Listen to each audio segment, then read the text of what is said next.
Easy and சிம்பிளா எல்லாத்துக்கும் ரொம்ப பிடிச்ச கணவாய் மீன் ரெசிபி தான். எப்படி பண்றதுன்னு பார்க்கலாமா? அடுப்புல கடாய் வச்சுட்டு தேவையான அளவு எண்ணெய் விட்டுக்கலாம். எண்ணெய் காஞ்சதுக்கு அப்புறம் கடுகு சேர்த்து பொரிய விட்டுக்கலாம். இப்போ கட் பண்ணி வச்சிருந்த சின்ன வெங்காயம் 1 கப் சேர்த்துட்டு அது நல்லா வதங்குறதுக்கு கொஞ்சமா உப்பு சேர்த்து வதக்கிக்கலாம்.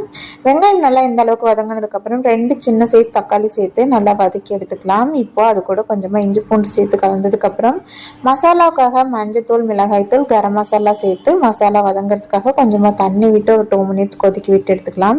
இது நல்லா கலந்ததுக்கு அப்புறம் க்ளீன் பண்ணி வச்சிருந்த கணவாய் மீனை வந்துட்டு சேர்த்துட்டு ஒரு 2 மினிட்ஸ் வந்து மசாலாவில் பெரட்டிட்டு ஒரு அரை டம்ளர் தண்ணி விட்டு ஒரு 10 to 15 மினிட்ஸ் வந்து கொதிக்க விட்டு எடுத்தோம் அப்படின்னா சூப்பரான கணவாய் மீன் தொக்கு வந்து ரெடி ஆயிரும். ஃபைனலாக இது மேலே கருவேப்பிலை கொஞ்சமாக மல்லித்தலை தூவி நல்லா சுட சுட சாதத்தில் போட்டு சாப்பிட்டோம் அப்படின்னா டேஸ்ட் அவ்வளோ சூப்பராக இருந்தது. இந்த மாதிரி யாரெல்லாம் ட்ரை பண்ணியிருக்கீங்க அப்படிங்கிறத என் கூட ஷேர் பண்ணிக்கோங்க. இந்த வீடியோ பிடிச்சிருந்தா லைக் பண்ணி அப்படியே நம்ம சேனலை சப்ஸ்கிரைபும் பண்ணிக்கோங்க.